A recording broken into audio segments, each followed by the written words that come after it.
ಎಲ್ಲರಿಗೂ ಸ್ವಾಗತ. ರಥಸಪ್ತಮಿ ಎಷ್ಟು ವಿಶೇಷವಾದ ದಿನ. ಈ ದಿನದಂದು ಸೂರ್ಯದೇವರಿಗೆ ನಾವು ಪೂಜೆಯನ್ನು ಮಾಡಬೇಕು. ಹಾಗಾಗಿ ನಾನು ರಂಗೋಲಿನ ರಥನೇ ಹಾಕಿದ್ದೀನಿ.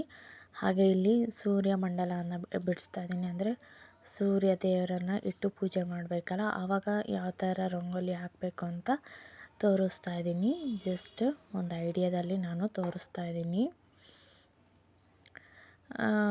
ಈ ಒಂದು ವಿಶೇಷ ದಿನದಲ್ಲಿ ಏನೇನು ಮಾಡ್ತಾರೆ ಅಂದರೆ,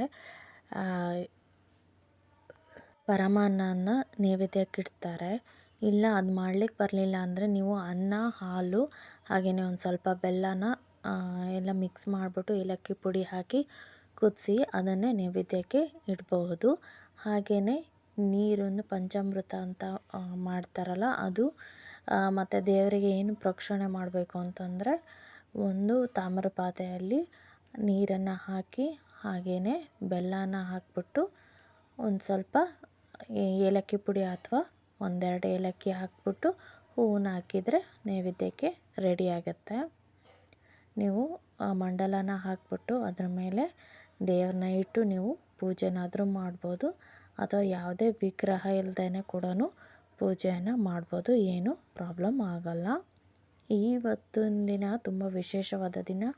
ಎಕ್ಸ್ಪೆಷಲಿ ಮಕ್ಕಳಿಗೆ ಹಣ್ಣೆರೆಯೋ ದಿನ. ಎಲ್ಲ ಮಕ್ಕಳಿಗೂ ಅಂತಂದರೆ 1 ವರ್ಷದಿಂದ 5 ವರ್ಷ ತನಕ ಮಕ್ಕಳಿಗೆ ಹಣ್ಣೆರಿತಾರೆ. ಯಾಕೆ ಅಂತಂದರೆ ಶ್ರೇಯಸ್ಸು ಬರಲಿ ಅಂತಂದು ಮಕ್ಕಳಿಗೆ ಹಣ್ಣೆರಿತಾರಲ್ಲ, ಆ ಕಾರ್ಯಕ್ರಮನೂ ಇವತ್ತು ಮಾಡಬಹುದು. ಎಲ್ಲ ವೆರೈಟೀಸ್ ಆಫ್ ಹಣ್ಣನ್ನು ತಗೊಂಡ್ಬಿಟ್ಟು ಅದನ್ನು ಕಟ್ ಮಾಡಿ ಹಾಗೆಯೇ ಬೇಕಾಗಿರೋ ಟಾಫೀಸನ್ನೆಲ್ಲ ಹಾಕ್ಬಿಟ್ಟು ನೀವು ಮಕ್ಕಳಿನ ಆರತಿ ಮಾಡ್ಬೋದು. ತುಂಬಾ ವಿಶೇಷವಾದ ದಿನ ಇದು. ಮಕ್ಕಳಿಗೂ ಖುಷಿಯಾಗುತ್ತೆ, ಏನೋ ಮಾಡ್ತಾ ಇದ್ದಾರೆ ನಮಗೆ ಅಂತಂದು. ಹಾಗೆಯೇ ಎಲ್ಲರಿಗೆ ಕರೆದು ಆರತಿ ಮಾಡಲಿಕ್ಕೆ ಒಂದು ಒಳ್ಳೆ ಗಳಿಗೆ ಅಂತಲೂ ಹೇಳ್ಬೋದು. ವಿಶೇಷವಾದ ದಿನ ಅಲ್ವಾ. ಮತ್ತು ಆಶೀರ್ವಾದನೂ ಸಿಗುತ್ತೆ. ದೊಡ್ಡವರಿಂದ ಆಶೀರ್ವಾದ ಕೊಡಿಸಿ ಒಳ್ಳೆಯದಾಗತ್ತೆ ಮಕ್ಕಳಿಗೆ. ತುಂಬ ಒಳ್ಳೆಯ ದಿನ ಇದು. ಹಾಗಾಗಿ ಮಕ್ಕಳಿಗೆ ನಾವು ಶ್ರೇಯಸ್ಸು ಬರಲಿಕ್ಕೆ ಇದನ್ನು ಮಾಡೋದು ತಪ್ಪೇನಿಲ್ಲ ಅಂತ ಅನಿಸುತ್ತೆ. ನಾನು ಮಂಡಲನ ಬರಿತಾ ಇದ್ದೀನಿ. ನಿಮಗೆ ನಾನು ರಂಗೋಲಿಯಲ್ಲಿ ಹಾಕ್ಬೋದಾಗಿತ್ತು, ಬಟ್ ಅಷ್ಟು ನೀಟಾಗಿ ಬರ್ತಾ ಇರಲಿಲ್ಲ. ಹಾಗಾಗಿ ನಾನು ಫಾಸ್ಟ್ ಆಗ್ತಾ ಇರಲಿಲ್ಲ. ಹಾಗಾಗಿ ಚಾಕ್ ಪೀಸಿಂದನೇ ಹಾಕ್ತಾಯಿದ್ದೀನಿ. ಬೇರೆಯವರೆಲ್ಲ ಈ ಥರ ಮಂಡಲನ ಹಾಕ್ಬಿಟ್ಟು ಕಲರ್ ಇದು ಪೌಡರ್ಸಿಂದೆಲ್ಲ ಏನು ಮಾಡ್ತಾರೆ, ಡೆಕೋರೇಷನ್ ಮಾಡ್ತಾರೆ. ತುಂಬ ಚೆನ್ನಾಗಿ ಬಿಡಿಸ್ತಾರೆ. ನಾನು ತಕ್ಕ ಮಟ್ಟಿಗೆ ಬಿಡಿಸಿದ್ದೀನಿ. ಹಾಗೆಯೇ ರಂಗೋಲಿ ಕೂಡ ಅಷ್ಟೇ ತಕ್ಕ ಮಟ್ಟಿಗೆ ಹಾಕಿದ್ದೀನಿ. ಬಟ್ ರಥನ ಹಾಕಬೇಕು. ಬೇರೆ ಬೇರೆ ಥರ ರಥನೆಲ್ಲ ಬಿಡಿಸ್ತಾರೆ. ನಾನು ಸಿಂಪಲ್ ಆಗಿರುವಂಥದ್ದೇ ರಂಗೋಲಿ ಹಾಕಿದ್ದೀನಿ. ಯಾಕಂದರೆ ಪೂಜೆಗೆ ತುಂಬ ಟೈಮ್ ಆಗಿಬಿಡುತ್ತೆ, ಜೋಡಿಸ್ಕೊಳ್ಳೋದೇ ತುಂಬ ಹೊತ್ತು ಹಿಡಿದ್ಬಿಡುತ್ತೆ. ಹಾಗಾಗಿ ಮುಂಚೆನೇ ಏನಾದರೂ ಎಲ್ಲ ಜೋಡಿಸ್ಕೊಂಬಿಟ್ಟಿದ್ರೆ ನನಗೆ ಲೇಟ್ ಆಗ್ತಾ ಇರಲಿಲ್ಲ. ಬಟ್ ಬೆಳಗ್ಗೆ ಎದ್ದು ಜೋಡಿಸ್ಕೊಂಡಿದ್ದಕ್ಕೆ ಸ್ವಲ್ಪ ಅವಸರ ಆಗೋಯಿತು. ಅದರಲ್ಲೂ ನೈವೇದ್ಯಕ್ಕೆ ಎಲ್ಲ ಮಾಡೋದಿತ್ತಲ್ವ. ಹಾಗಾಗಿ ಸಿಂಪಲ್ ಆಗಿರುವಂತಹ ರಥದ ಹಾಕಿದ್ದೀನಿ. ನಿಮಗೆ ಬೇಕು ಅಂತಂದರೆ ನಾನು ಗಂಟಿನ ರಂಗೋಲಿ ಕೂಡ ದೊಡ್ಡದು ಬರುತ್ತೆ, ಗಂಟಿನ ರಂಗೋಲಿ, ಅದು ಕೂಡ ನೆಕ್ಸ್ಟ್ ವಿಡಿಯೋದಲ್ಲಿ ಹಾಕಿ ತೋರಿಸ್ತೀನಿ ಬೇಕಾದರೆ. ಇಲ್ಲ ಇನ್ನೂ ಸಿಂಪಲ್ಲಾಗಿ ಅಂತಂದರೆ ಗೆರೆ ಎಳೆದ್ಬಿಟ್ಟು ನೀವು ರಥನ ನೀವು ಬಿಡಿಸ್ಬೋದು ರಂಗೋಲಿ ಹಾಕಿ.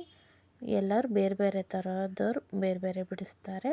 ಹಾಗೆಯೇ ನಾನು ಸಿಂಪಲ್ಲಾಗಿ ಬಿಡಿಸ್ತಾ ಇದ್ದೀನಿ. ಅವಸರ ಆಗೋಯಿತು ನನಗೆ. ಹಾಗಾಗಿ ಆಮೇಲೆ ಇವತ್ತು ಟಿಫಿನ್ ಏನೂ ಬೇಡ, ಲೇಟ್ ಆಗಿಬಿಡುತ್ತೆ ಅಂತ ಅಂದ್ಕೊಂಡೆ. ಬಟ್ ಉಪ್ಪಿಟ್ಟೆ ಮಾಡೋಣ, ಬೇಗ ಆಗಿಬಿಡುತ್ತೆ ಅಂತ ಮತ್ತೆ ಉಪ್ಪಿಟ್ಟೆ ಮಾಡಿದೆ ನಾನು. ಹಾಗಾಗಿ ಪರವಾಗಿಲ್ಲ, ಟೈಮ್ ಕವರೇಜ್ ಆಯಿತು. ಬೆಳಗಿನ ದಿನ ಒಂದು ಮ್ಯಾನೇಜ್ ಆಗಿಬಿಟ್ರೆ ಆಮೇಲೆ ಅಡುಗೆ ಎಲ್ಲ ಆಮೇಲೆ ನೋಡ್ಕೋಬೋದು. ಹಾಗಾಗಿ ಉಪ್ಪಿಟ್ಟೆ ಬೇಗ ಆಗುತ್ತೆ ಅಂತ ಉಪ್ಪಿಟ್ಟೆ ಮಾಡಿದೆ. ನೋಡಿ, ನಾನು ರಂಗೋಲಿ ಈ ಥರ ಹಾಕಿದ್ದೀನಿ. ಹಾಗೆಯೇ ನಿಮ್ಮ ಹತ್ರ ಏನಾದರೂ ಸೂರ್ಯ ದೇವ್ರದ್ದು ವಿಗ್ರಹ ಇಲ್ಲ ಅಂತಂದರೂ, ನಿಮ್ಮದೇನೋ ಬಿಲ್ಲೆ ಇತ್ತು ಅಂತಂದರೆ ಅದು ಕೂಡ ಇಟ್ಟು ಪೂಜೆ ಮಾಡಬಹುದು. ಅದು ಸಿಗುತ್ತೆ. ನನ್ನ ಹತ್ರ ಇಲ್ಲ ಆ ಥರದ್ದು.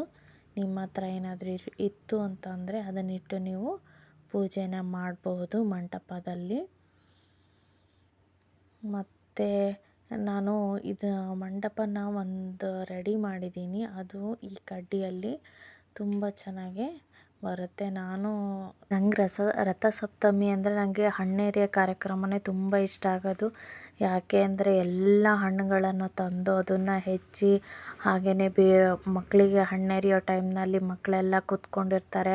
ಅವ್ರಿಗೆ ಬೇಕಾಗಿರೋಂಥದ್ದನ್ನೆಲ್ಲ ಅವ್ರು ಆರಿಸ್ಕೊಳ್ತಾರೆ. ನಾವು ಚಿಕ್ಕವರಿದ್ದಾಗ ನಮಗೇನು ಬೇಕು ಚಾಕ್ಲೇಟ್ಸು, ಬಿಸ್ಕೆಟ್ಸು, ಹಾಗೆಯೇ ಬೇರೆ ಬೇರೆ ಹಣ್ಣು ಎಲ್ಲ ಹಾಕ್ತಾಯಿದ್ರು, ದುಡ್ಡು ಎಲ್ಲ ಹಾಕ್ತಾಯಿದ್ರು. ನಾವು ಅದೇ ಕಾಯ್ತಾಯಿದ್ವಿ, ಯಾವಾಗ ನಾವು ತೊಗೊಳ್ತೀವಿ ಅನ್ನೋದೇ ಕಾಯ್ತಾಯಿದ್ವಿ. ಹಾಗಾಗಿ ನಮಗೆ ಮಕ್ಳಿಗೆ ಏನು ಇಷ್ಟನೋ ಅದನ್ನೇ ಹಾಕ್ತಾರಲ್ಲ, ಆವಾಗ ಮಕ್ಳಿಗೊಂಥರ ಇಂಟ್ರೆಸ್ಟ್ ಬರುತ್ತೆ, ಕ್ಯೂರಿಯಾಸಿಟಿನೂ ಬರುತ್ತೆ, ಎಲ್ಲದೂ ಬರುತ್ತೆ. ಬೇಗ ಬೇಗ ತೊಗೊಬೇಕಪ್ಪ, ನಮಗೆ ಅದು ಇಷ್ಟ ಇದು ಇಷ್ಟ. ಹಾಗೆಯೇ ಗಿಫ್ಟ್ ಕೂಡ ಬರ್ತಾಯಿತ್ತು. ನಮಗೆ ಆಗಿನ ಕಾಲದಲ್ಲಿ ಬರೀ ಚಾಕ್ಲೇಟ್ಸು, ಬಿಸ್ಕೆಟ್ಸ್ ಬಗ್ಗೆನೇ ಭಾಳ ಕ್ರೇಜ್ ಇತ್ತು. ಈ ಗಿಫ್ಟ್ ಬಗ್ಗೆ ಅಷ್ಟೇನು ನಮಗೆ ಅಷ್ಟು ಇಂಟ್ರೆಸ್ಟು ಇರಲಿಲ್ಲ, ಯಾರೂ ಕೊಡ್ತಾನೂ ಇರಲಿಲ್ಲ. ಬಟ್ ನಮಗೆ ಇದು ತುಂಬ ಇಂಟ್ರೆಸ್ಟ್ ಇತ್ತು. ಚಾಕ್ಲೇಟು, ಹಾಕಿದ ತಕ್ಷಣ ಎಷ್ಟು ಬೇಗ ಆಗುತ್ತೋ ಅಷ್ಟು ಬೇಗ ತೊಗೊಂಬಿಡ್ಬೇಕಪ್ಪ ನಾವು ಅನ್ನೋದೇ ತಲೆಯಲ್ಲಿ ಇರ್ತಿತ್ತು. ಹಾಗಾಗಿ ರಥಸಪ್ತಮಿ ಅಂದರೆ ನಮಗೆ ಒಂಥರ ಚಾಕ್ಲೇಟು, ಬಿಸ್ಕೆಟಿಗೆ ಕಾಯ್ತಾ ಇರೋವಂತಹ ಒಂದು ಗಳಿಗೆ ಅಂತಲೇ ಹೇಳ್ಬೋದು. ಅಷ್ಟು ವೆರೈಟೀಸ್ ಆಫ್ ಹಣ್ಣು ಮತ್ತು ಚಾಕ್ಲೇಟ್ಸ್ ಏನೇನೋ ಹಾಕ್ತಾರೆ ಮಕ್ಕಳಿಗೆ.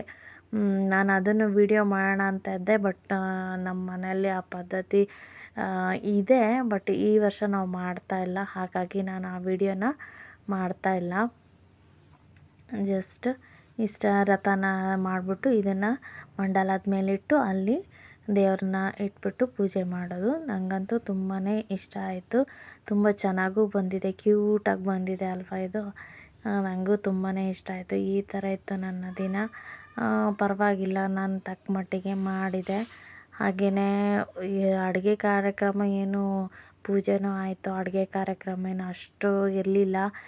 ಜಸ್ಟ್ ಉಪ್ಪಿಟ್ಟಲ್ವ, ಹಾಗಾಗಿ ಆಲೂಗಡ್ಡೆದು ಚಿಪ್ಸ್ ಮಾಡೋಣ ಅಂತೇಳ್ಬಿಟ್ಟು ನಾನು ರೆಡಿ ಮಾಡಿ ಇಟ್ಕೊಂಡಿದ್ದೆ ಮುಂಚೆನೇ. ಯಾಕೆಂದರೆ ನಮ್ಮ ಮನೆಯಲ್ಲಿ ಆಲೂಗಡ್ಡೆ ಚಿಪ್ಸ್ ಅಂದರೆ ಎಲ್ರಿಗೂ ಇಷ್ಟ, ನನಗೂ ಫೇವ್ರೇಟ್ ಆಲೂಗಡ್ಡೆ ಚಿಪ್ಸ್ ಅಂದರೆ. ಹಾಗಾಗಿ ನಾನು ಒಂದು ಸ್ವಲ್ಪ ಮಾಡಿ ಇಟ್ಕೊಂಡಿರ್ತೀನಿ. ಇವತ್ತು ಉಪ್ಪಿಟ್ಟಲ್ವ, ಹಾಗಾಗಿ ಉಪ್ಪಿಟ್ಟಿನ ಜೊತೆಗೆ ಒಂಥರ ಕರುಮ್ ರುಚಿಯಾಗಿರುತ್ತೆ. ಇಲ್ಲಾಂದರೆ ಉಪ್ಪಿಟ್ಟು ಹೋಗೋದೇ ಇಲ್ಲ ಅಂತೇಳ್ಬಿಟ್ಟು ನಾನು ಅದನ್ನು ಮಾಡ್ತಾಯಿದ್ದೀನಿ. ಹೀಗಿತ್ತು ಇವತ್ತಿನ ದಿನ. ಉಪ್ಪಿಟ್ಟು ಮಾಡಿಕೊಂಡು ಬೆಳಗ್ಗೆಗೆ ಪರಮಾನ್ನ ಹೇಗಿದ್ದು ನೈವೇದ್ಯಕ್ಕೆ ಇಡಬೇಕಲ್ವ, ಅದು. ಮತ್ತು ಇಷ್ಟೇ ಆಗಿದ್ದು ಇವತ್ತಿನ ವ್ಲಾಗು. ಮತ್ತೊಂದು ವಿಡಿಯೋದಲ್ಲಿ ಸಿಗೋಣ. ಹಾಗೆಯೇ ವರ್ಕ್ ಫ್ರಮ್ ಹೋಮ್ ಅಂತ ಗೆಳತಿ ಕಾರ್ಯಕ್ರಮದಲ್ಲಿ ಇವತ್ತು ರಂಗೋಲಿ ಸ್ಟಿಕ್ಕರ್ ಮೇಕಿಂಗ್ ಬಿಸ್ನೆಸ್ ಬಗ್ಗೆ ಹೇಳ್ತಾ ಇದ್ದೀನಿ. ಯಾಕೆ ಅಂತಂದರೆ ಇದು ತುಂಬಾ ಒಳ್ಳೆಯ ಕಾನ್ಸೆಪ್ಟು.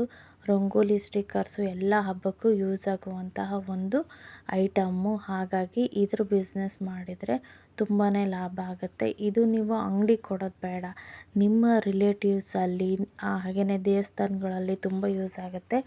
ಆಮೇಲೆ ಈವೆಂಟ್ ಮ್ಯಾನೇಜ್ಮೆಂಟಲ್ಲೂ ತುಂಬ ಯೂಸ್ ಆಗುತ್ತೆ. ಯಾರಾದರೂ ಈವೆಂಟ್ ಮ್ಯಾನೇಜ್ಮೆಂಟವ್ರ ಹತ್ರ ಹೋಗ್ಬಿಟ್ಟು ನೀವು ಕಾಂಟ್ಯಾಕ್ಟ್ ಮಾಡಿ ಆರ್ಡ್ರನ್ನ ತೊಗೊಂಡ್ರೆ ಒಳ್ಳೆ ಬಿಸ್ನೆಸ್ ಆಗುತ್ತೆ. ವರ್ಕ್ ಫ್ರಮ್ ಹೋಮ್ ಐಡಿಯಾ ಹೆಣ್ಮಕ್ಳಿಗೆ ತುಂಬ ಚೆನ್ನಾಗಿರುವಂಥದ್ದು. ಈ ಐಡಿಯಾ ನಿಮಗೆ ಇಷ್ಟ ಆಗಿದೆ ಅಂತ ಅಂದ್ಕೊತೀನಿ. ಮತ್ತೊಂದು ಬಿಸ್ನೆಸ್ ಐಡಿಯಾ ಜೊತೆಗೆ ನಿಮ್ಮ ಮುಂದೆ ಬರ್ತೀನಿ. Thanks for watching.